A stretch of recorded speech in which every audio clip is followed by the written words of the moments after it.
वरहमतुल्लाहि वबरकातुहू। वालेकुम अस्सलाम वरहमतुल्लाहि वबरकातुहू। अरे हिना बहन, मैं आलिमा का कोर्स क्या है?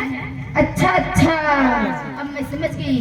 अब तुम खूब फतवे देती होगी। अरे हिना बहन, क्या मतलब मैं समझी नहीं। तुम कहना क्या चाहती हो?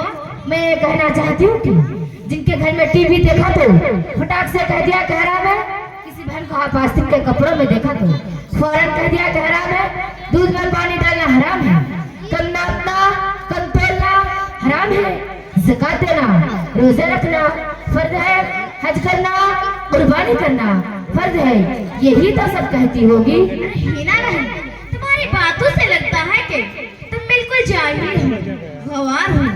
जरा सा भी तुमको दीन का शोर नहीं है। तुम तो बिल्कुल बददीन मालूम होती हो।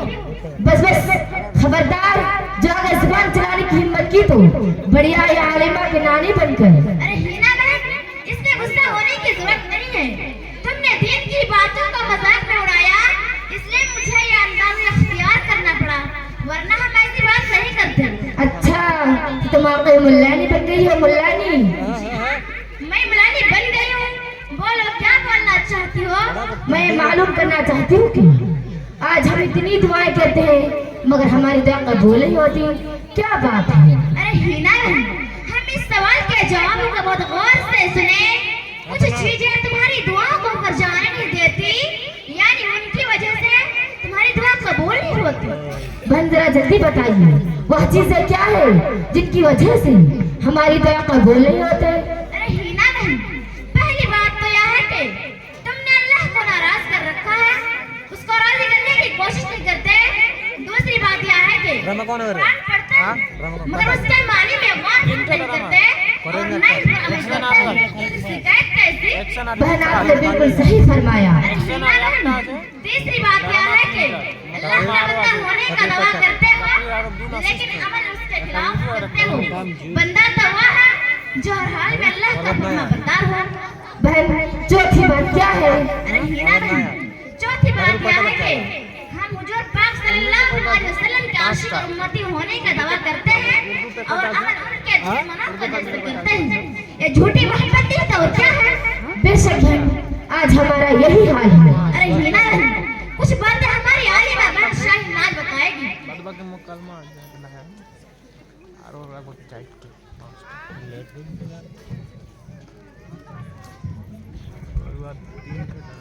अस्सलामुअलैकुम वरहमतुल्लाहि वबरकातुहू। वालेकुम अस्सलाम वरहमतुल्लाहि वबरकातुहू। पांचवी बात यह है कि हम जुबान से तो कहते हैं कि अल्लाह की नजर में दुनिया की हसरत एक मच्छर के पर के बराबर भी नहीं, लेकिन दिलों का हाल बिल्कुल उल्टा है। और छठी बात यह है कि तुम्हारी जुबान पर तो यह है कि दुनिया फानी है, लेकिन तुम्हारे अमल से मालूम होता है कि हमेशा यही रहना है। और सातवीं बात यह है कि तुम्हारा कौल तो यह है कि आखिरत दुनिया से बेहतर है, लेकिन आखिरत को बनाने की कोई कोशिश नहीं है। अब बहन तुम ही बताओ, हमारी दुआएं कैसे कबूल होगी? जी बहन, बातें तो आप दोनों ने बहुत ही पते की बताई, इसमें शक ही नहीं। काज मर्द और खवातीन में अमल नाम की कोई चीज नहीं है, और हाँ अमल है तो इखलास नहीं है। अरे बहन, एक हदीस और सुनते जाइए। एक सहाबी ने हमारे प्यारे रसूल सल्लल्लाहु अलैहि वसल्लम से अर्ज किया, मैं दुआ करता हूँ लेकिन हमारी दुआ कबूल नहीं होती। उस सवाल के जवाब में आपने फरमाया, हराम से परहेज करो, क्योंकि जिस पेट में हराम का एक लकमा भी जाता है 40 रोज तक उसकी दुआ कबूल नहीं होती। सुना बहन आपने? 40 रोज तक उसकी दुआ कबूल नहीं होती। अरे बहन, आपने तो हमारे आंखें ही खोल दी। हमने तो कभी इस बात पर गौर ही नहीं किया कि हराम का एक लुकमा कितना खतरनाक हो सकता है।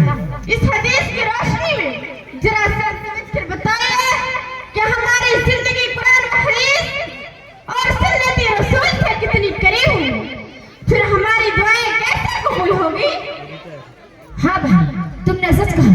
यकीनन हम अमल में बहुत ही दूर हैं। अब मेरा ही हाल देख लो, मैं सुबह को 8 बजे सोकर उठती हूँ, पूरा महीना गुजर जाता है, कभी नमाज रोज़े कुरान की तिलावत की तौफीक नहीं होती और ना ही कभी खैरात करती हूँ।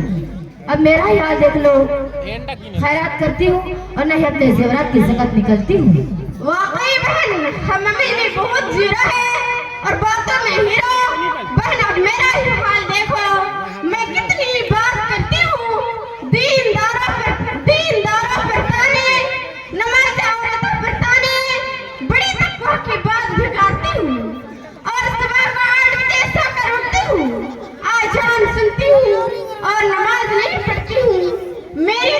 मेरी तरफ देखो, कितनी हट्टी कट्टी हूँ और एक भी रोजा नहीं रखा और ना कभी कुरान खोल के देखा है।